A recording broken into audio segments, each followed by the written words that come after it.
Muy buenas tardes, queridos amigos. Este es un programa más del Almuerzo Picante. Hoy nos da mucho gusto que nos acompañen en este viernes 12 de marzo.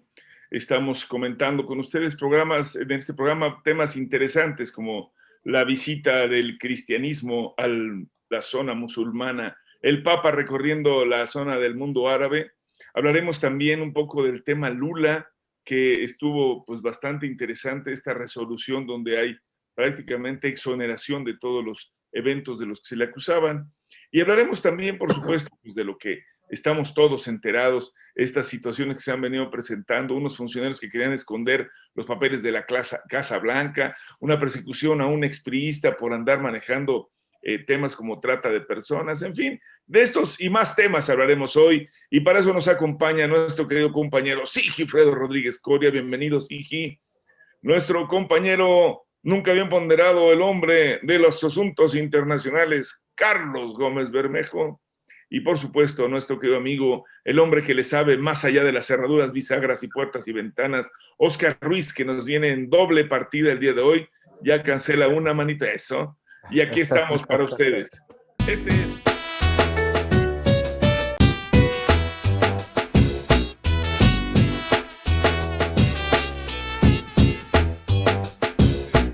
Este es el Almuerzo Picante.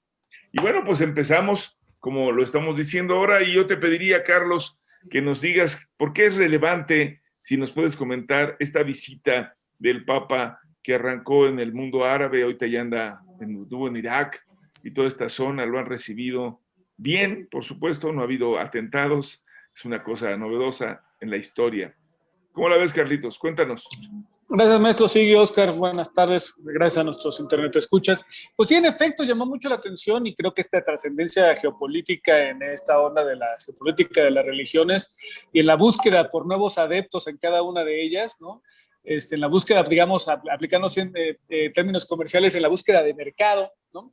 Para cada una de las religiones en este mundo. En la visita de Jorge Mario Bergoglio a Irak, ¿no? En una coyuntura Mejor conocido como Paco Pancho Francisco. Paco Pancho, exactamente.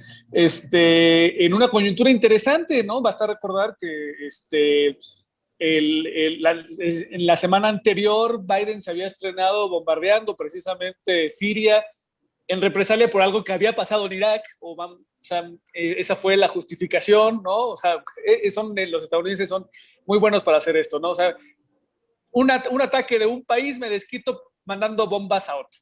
Bueno, eso fue lo que pasó más o menos, un acto que sucedió en Irak, se bombardearon Siria. Entonces, la coyuntura en esa coyuntura se da la visita del Papa Francisco a Irak, un país que antes tenía 1.4 millones de católicos del culto oriental, vamos, pero sin embargo que siguen reivindicando la figura del Papa como autoridad máxima de la Iglesia Católica, ¿no? Y con un éxodo masivo por la intolerancia religiosa, que actualmente ha reducido ese número de 1.4 millones a o alrededor de un cuarto de millón, por ahí de 250,000 cristianos católicos en Irak. Llama mucho la atención la reunión que tuvieron por ahí de poco menos de una hora con Ali Sistani, ¿no? El líder de la iglesia musulmana chiita, ¿no? Los cuales han sido considerados los más radicales dentro del escenario musulmán, ¿no? La visita a los territorios bajo control por el autodenominado Estado Islámico, ¿no? El ISIS, por sus siglas en inglés. Una visita altamente caliente, altamente sensible, ¿no? Por todo el aparato y logística que tuvieron que desempeñar tanto el Estado Vaticano como el Estado receptor, los iraquíes. Imagínense que hubiera pasado cualquier cosita, que alguien lo hubiera mirado feo a Francisco, hubiera habido una broncototota, ¿no?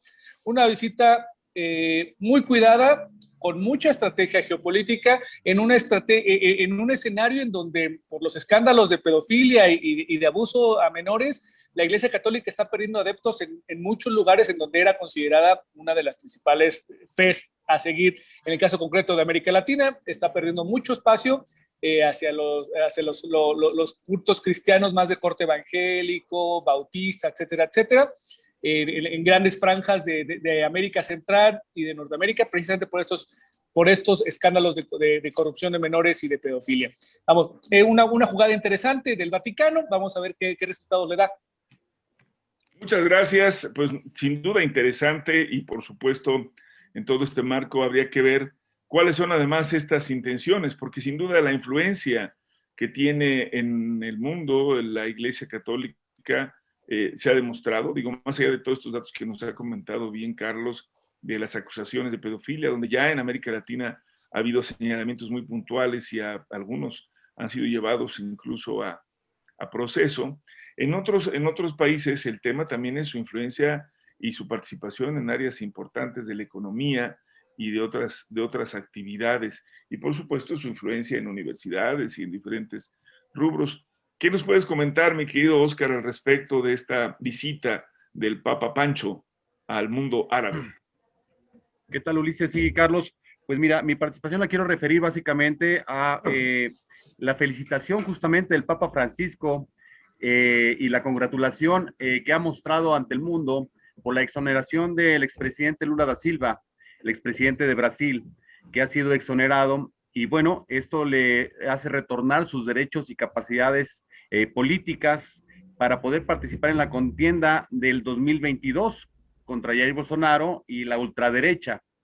Esta situación que, bueno, después de estar desde el 2017 básicamente bajo una sentencia por corrupción y que sumados todos los cargos llegaban a una condena de 26 años, bueno, ahora se disipa, es exonerado y celebra el mundo entero y todo la visión izquierda. ¿No? Sabemos que él estuvo como presidente de 2003 a 2010 aproximadamente, y bueno, ha sido un ejercicio de izquierda para América Latina, de los iniciadores en este nuevo surgimiento en el siglo XXI. Y bueno, con este gran escándalo de corrupción, en donde pues Odebrecht también estuvo involucrado, las petroleras, proyectos de obra pública en el país, desvío de recursos y todo ello. Es una gran noticia, mi buen Ulises, yo también la celebro y creo que debemos de tomarlo como una acertada decisión que va a poder eventualmente contribuir al mundo en el desarrollo de una escala y políticas de carácter social que cada vez deben de ser más visibles para todos nosotros después de esta gran experiencia de casi 30 años del neoliberalismo que no ha dejado más que una suma importante de pobreza y de desacuerdo, de polarización y sobre todo se han apagado muchos sueños, ¿no? Muchas dinámicas, mucho crecimiento. Entonces creo que abre nuevamente una puerta de reflexión a estos procesos de izquierda y bueno, me congratulo con esta parte a nivel mundial. Muy bien. El Papa Francisco lo expresó así y bueno, pues vamos a ver qué sucede en Medio Oriente. ¿Cómo la ves, mi querido Sigi? Este papa político influyente con una lógica distinta y con estos quehaceres y pues de una vez, ahorita ya abrió el tema Lula. ¿Cómo ves, Sigi? Tu micrófono, hermano, no está apagado. Justo te estaba diciendo que tengo el micrófono apagado, pero que... Es la sección de sociología contemporánea de la tecnología, es decir, lo que pasa hoy todo el tiempo en las charlas de videoconferencia, entra uno con su micrófono apagado. Te decía que, o trataba de decirte que los dos eventos están íntimamente relacionados, me parece, en dimensiones alejadas, por supuesto, el caso de Lula y el caso de la nueva configuración, ¿no? Creo que estamos ante, híjole, un caos de la búsqueda de una forma un tanto más racional, pero al fin y al cabo basada en el poder del nuevo orden mundial, de otro, en el cual pues la intervención de Rusia, China, pues ya sabes, está jugando un papel importantísimo. Y yo creo que pues también un papa tan diferente como es a lo que fueron los anteriores, tiene que marcar una gran diferencia, es una política distinta, ¿no? Quien no acepte que se hace política desde la iglesia, pues siendo la religión todavía dominante, pero que está perdiendo muchas afiliaciones, no está entendiendo cómo funciona todo esto, ¿no? En el caso de Lula, por ejemplo, también creo que responde a una tendencia que venía dándose en el caos una especie de... Pues Estados Unidos soltó en el periodo de Trump, por supuesto, hubo un ensimismamiento, o sea, fue hacia adentro Estados Unidos y quedó muy suelto en lo que había estado, creo que Estados Unidos controlando mucho y que se le había criticado, por supuesto. El liderazgo mundial quedó vacío, ¿sí? Es correcto, Carlos, así es. Quedó vacío para bien y para mal, ¿no crees, Carlos? Para bien y para mal. Y en el caso de este para mal, pues generó una pugna en las clases políticas en las cuales pues ya era un tiro derecho, ¿no? O sea, es nomás esperar a que salgas del poder para meterte al tambo por cualquiera de las vías. Así fue como le hicieron a Lula. Yo creo que fue uno de los casos más ejemplares. Y yo creería, inclusive sospecharía que hubo intervención de las élites mundiales, pues en decir, no, ¿saben qué onda? Ya vamos a bajarle, porque no puede seguir así la cosa, no pueden seguir destrozándose los regímenes que van saliendo con respecto a los anteriores, porque la pugna y la confrontación se está poniendo de a peso. Yo creo que eso es una parte probablemente semi positiva del intervencionismo estadounidense, ¿no? Polémico. Gracias, mi querido Sigi. Fíjense que yo considero que han venido construyendo desde hace rato, sobre todo, llamémosle los cristianos más adelantados, en algún sentido, de la propia característica de la orden a la que pertenece el Papa Francisco, me refiero a los jesuitas, un discurso de la paz. Un discurso de paz que tiene un contenido completamente distinto al de la ausencia de guerra. Es un discurso de construcción de diálogo, de propuesta, de suma. Y que marco una visita a los antiguos, pues diríamos enemigos, a los que consideraban infieles, les decían, por no creer en el mismo Dios y tener a su Mahoma, etcétera. Hoy es un mensaje que va de la mano de esta visión de construir un modelo distinto de países en donde no sean las diferencias religiosas, sino por el contrario la tolerancia entre las religiones, la que pueda generar una convivencia entre las personas. Creo que el mensaje de paz, y lo voy a decir, ¿no? En esta paz, en donde estamos en paz mientras no me agredas, o mientras creas en lo que yo creo, o si no, estamos en paz porque estamos dispuestos a construir la paz como la forma más adecuada para entendernos, para hacer comercio, para hacer política en todos los niveles.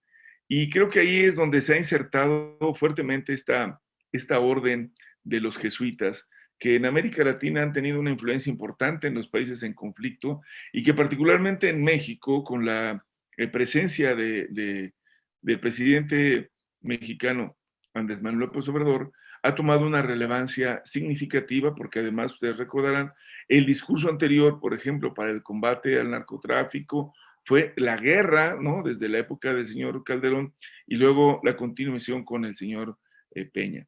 Creo que habría que entender que en está sucediendo, desde mi perspectiva, un cambio significativo y habría que verlo hacia cómo va a influir hacia la mitad de este siglo. Tal vez a nosotros ya no nos toque verlo, pero creo que más es la insistencia en que no se puede seguir resolviendo, como bien decía Carlos, con estos rights, con estas ventajas que tienen países como Estados Unidos de lanzar bombardeos o hacer algunas, digamos, cosas de castigo hacia las naciones que no se alinean y dejar de apoyar, creo, en buena medida este tipo de luchas intestinas entre países con el argumento de que unos son chiitas o lo son o que son cristianos o son católicos o son protestantes.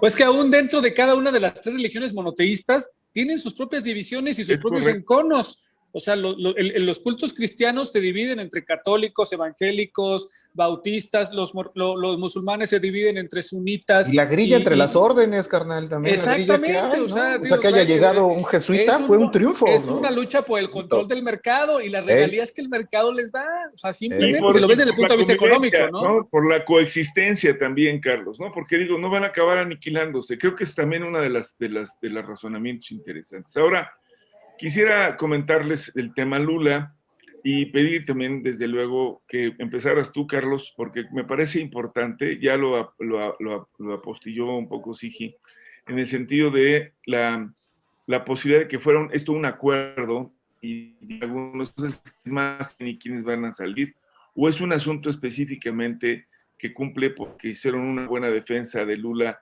en el sistema judicial brasileño? ¿Qué opinión te merece, amigo? Yo veo más porque sí están una especie de operación cicatriz, en el sentido de que Jair Bolsonaro tiene hecho Brasil un desmadre, ¿no? O sea, no ha sabido reaccionar a la pandemia, no ha sabido llevar la economía a buen puerto, se aventó como el Borras, dijéramos acá, directamente contra Dilma, contra Lula, ¿no? Y todos han salido exonerados. Hasta con los franceses que decían que le querían quitar parte del territorio del Amazonas, ¿te acuerdas? O que estaban haciendo. O sea, sí. Está loquísimo el vato. No sabía que se llama Guyana Francesa ese pedazo. y los incendios tremendos también del Amazonas, ¿no? En los años pasados. Para aprovechar y seguir sembrando, ¿cómo le dicen allá? La soja, ¿no? La soya, ¿no? O los grandes terrenos para la ganadería, donde Brasil se ha despuntado como un gran exportador de carne vacuna.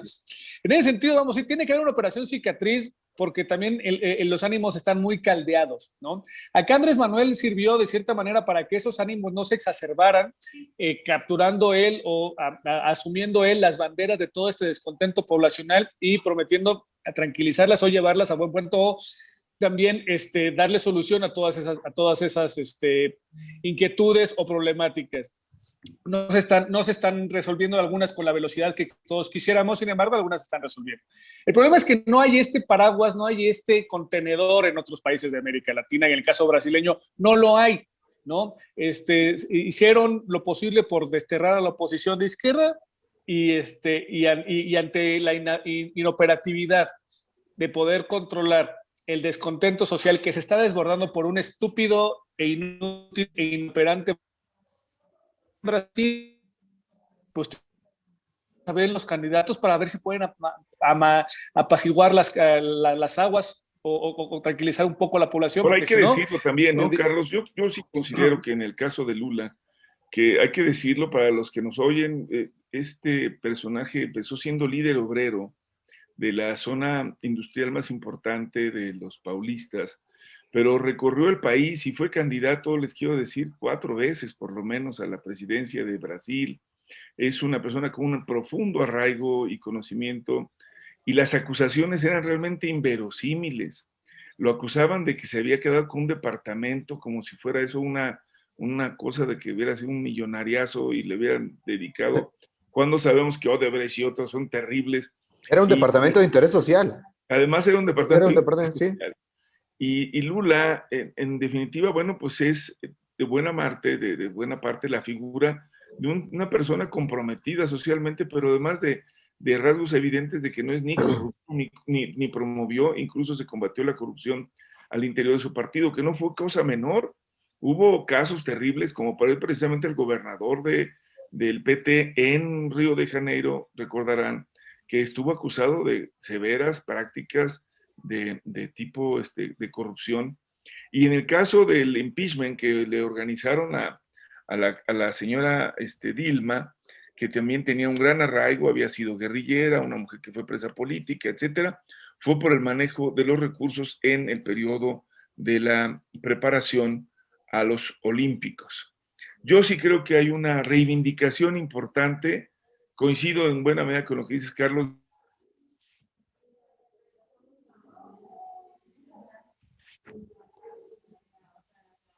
La verdad es que lo exoneraron de todo tipo de carga penal, porque de verdad no hizo nada. Fue una construcción y sí fue un acto a modo para castigarlo, sancionarlo, impedir que llegara. Fue un golpe de Estado blando, promovido por la propia derecha brasileña, y hoy se revierte. Y sí creo que hay que congratularnos de que haya cambiado esta realidad. ¿Cómo ves, mi querido Carlos? Estoy de acuerdo, vamos, ahorita estaba recordando una caricatura que le hicieron a Lula cuando llegó a la presidencia, vamos, es una especie de evolución, y remontarnos a sus orígenes, ¿no? Son 3 viñetas de él en primer plano, ¿no? La primera es con el pelo desaliñado, la barba desaliñada, su overol, su hoz y su martillo, ¿no? Cuando la primera vez que compitió por la presidencia. La segunda, es su boina. La segunda ya es él con un pantalón, una camisita, ¿no? Ya un poco más, un portafolio. La tercera, que es cuando gana, ya es un Lula con el pelo arreglado, rasurado, con un traje cortado a la medida, ¿no? Y un portafolio de cuero. O sea, la evolución de Lula. Lo habíamos dicho aquí, Lula gana porque porque hace un pacto con la plutocracia nacional, con los grandes comerciales, con los grandes capitales brasileños de corte nacionalista, ¿no? Y hace una especie de, okay, de levantar la parte industrial brasileña. Lo comentamos aquí, manda la goma al Big Pharma también y le apuesta mucho a la industria farmacéutica brasileña, teniendo como foco atender al alto número de VIH positivos que viven dentro de sus fronteras. El tema de salud es cooperativista en todo Brasil y lo promete. El programa de hambre cero, con el cual Peña Nieto lo trae acá, creo que fue en el mismo evento en donde le dijo, no te preocupes, Rosario, ¿no? Creo que fue en el mismo evento, para inaugurar la campaña que aquí se llamó Hambre Cero, ¿no? Que fue una copia de lo que hizo Fray Beto y Lula en Brasil con el Fome Cero. Entonces sí, es como una segunda ola de los progresismos latinoamericanos que espero, se logre cuajar una alianza y sostén, ya hasta México, ya hasta Argentina. Se vislumbra que Lula pudiera correr para la campaña del año que entra. Veamos qué tan... Ahora hay una imagen que ha circulado, me la estaba mostrando Canek, mi hijo, que era Lula Skywalker, ¿no? Y entonces ya era todo un Jedi que regresaba de la postración y levantaba. ¿Cómo ves, mi Sigi? Antes de que te duermas, míralo. No es cierto, que para nada. ¿Cómo crees? Está interesantísimo. Yo debo decir de la charla que tienen ustedes dos, a ver si nos invitan a Oscar y a mí un día de estos, que de reconocerles, el que sabe, por supuesto, ¿no? Sí le saben, muchachos, que coincido en la mayoría, me pliego a las observaciones, por supuesto, este pacto que hace Lula, y además que fue muy productivo, pues, porque, vamos, soldó buena parte, ¿no? Tuvo la habilidad de soldar diferentes sectores. Eso se está perdiendo, bueno, se rompió totalmente en Brasil, pero en Latinoamérica se está rompiendo, recomponiendo, entonces ha sido verdaderamente problemático, pero creo que por eso decía desde el principio que este caso del viaje al Papa y lo de Lula tiene que ver pues con esta nueva forma, nuevo orden mundial, nueva promoción de la política, nuevas alianzas y nuevas estructuras, ¿no?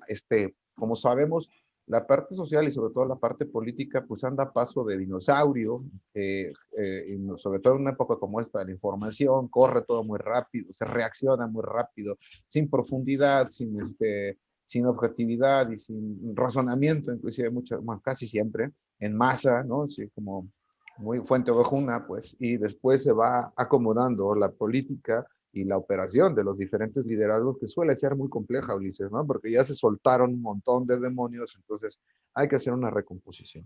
Y esto suele ser ensalzado, pues, con las pugnas y las confrontaciones políticas, político-ideológicas, y tú lo sabes muy bien, lo has dicho, lo hemos señalado aquí, toda la orientación de los grandes intereses, que creo que se está y sobre todo de los poderes, del Poder Judicial. Y quisiera ahí pedirle a Oscar ahora que ha sido un riesgo siempre, ¿no? Porque fue el Poder Judicial el que le hizo el juicio y lo metieron a la cárcel, le hicieron todo lo necesario.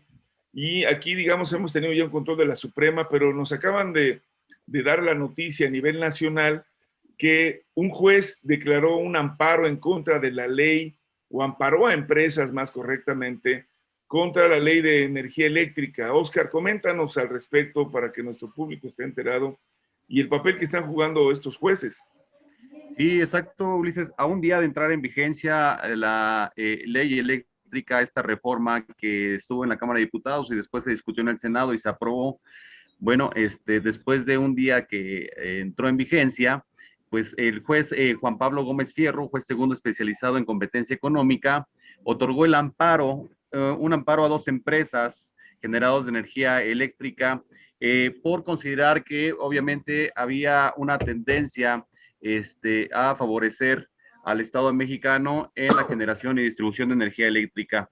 Pero recordemos que básicamente el fondo del asunto es que el esquema eléctrico es un espacio estratégico también para el Estado, el cual se deriva del artículo 27 constitucional. Por eso me causa una gran sorpresa que se haya otorgado este amparo. Y bueno, salen al quite algunos legisladores, priistas, panistas, que fueron los que confeccionaron la reforma energética en la administración de Peña Nieto y obviamente la votaron a favor y desmantelaron el Estado mexicano en el aspecto energético. Y bueno, esta situación tendrá 48 horas el Estado mexicano para obviamente entregar sus alegatos y se pueda reconfigurar esta posición en el amparo, y también se tendrá que decidir, este juez tendrá en los próximos días que determinar si este amparo puede trasladarse a generar estado, ¿no? En una posición de carácter definitivo. Ahorita, digamos, está en una situación de carácter parcial para algunos efectos únicamente y no en lo general.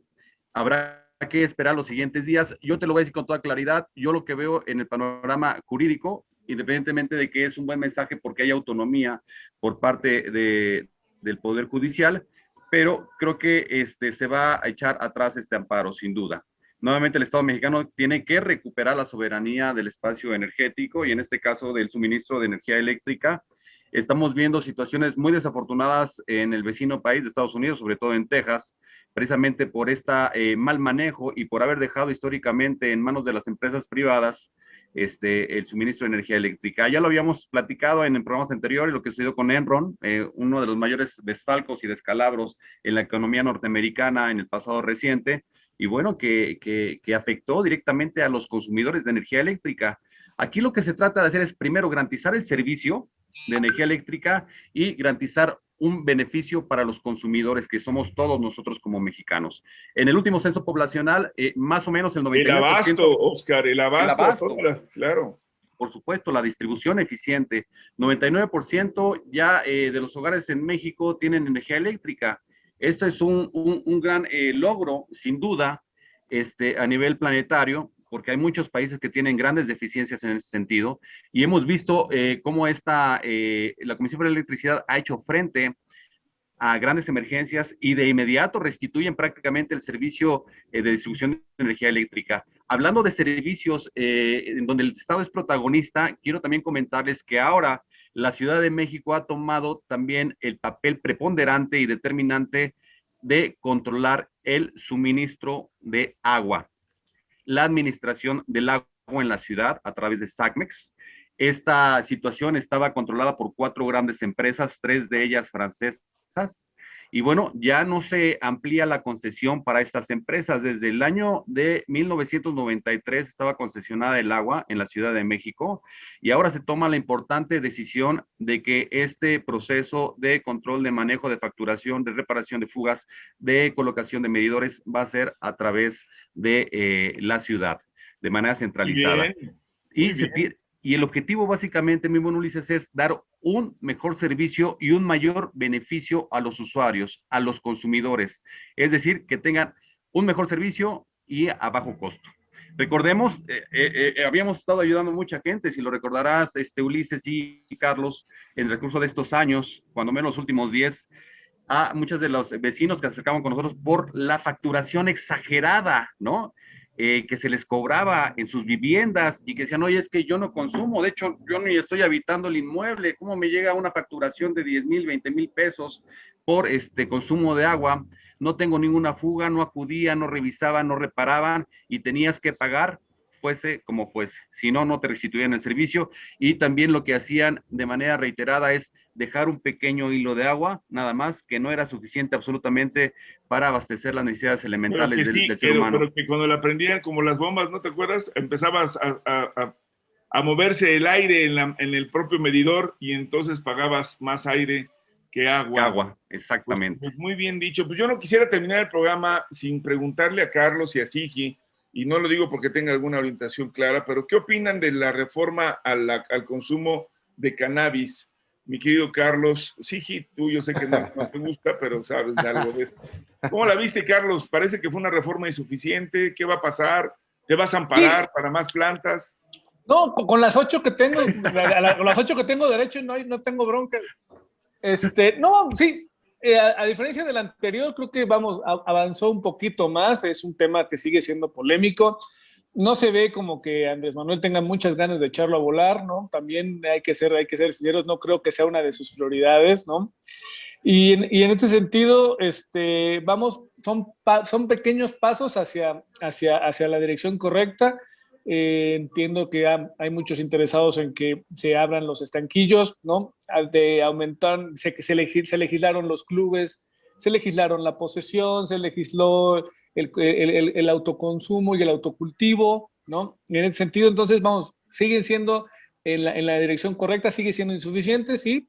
esperaríamos que con estas muchos, y principalmente mujeres, ahora que recientemente acaba de pasar el 8M, que están detenidas por posesión, ¿no? En las cárceles mexicanas, con esta nueva ley, ya pudieran salir en libertad y gozar de la libertad en ese sentido por traficar o por portar ciertas cantidades de hierba, ¿no? Que están cumpliendo condenas, que ojalá pudieran salir lo más pronto Sin posible. duda, va a ser una buena cosa. Sigi, ¿vas a Sí, poder montar Ulises. tu empresa? ¿Ya vas a poder vender lo que haces ahí con el Piedras o ya no? No, yo diría nada más prudencia y adelante.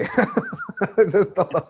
No, fíjate que a mí me gustaría separar las dos partes, ya un poco lo delineó Carlos. La parte de la explotación, del uso no lúdico, es decir, de la parte no psicotrópica, no psicoactiva, y la otra parte que es el último logro, la parte psicoactiva. Entonces, fue mucho mayor avance en el tema del uso del cáñamo, el tetrahidrocannabinol sin uso ¿no? Inclusive tú estuviste tomando, ¿no? Para fortalecer el sistema inmunológico y eso, ¿no? Sí, ¿no? Oscar, era Foscar, Oscar, el ok, doctor perdón. Vivienda. Sí, pero No, además Ya ves que era se un le ven las producto, letras en la cara. pero era bien Yo- curioso. Quita Yo esas puro, letras de tu cara. yo Ya puro se vio. maguey, mira.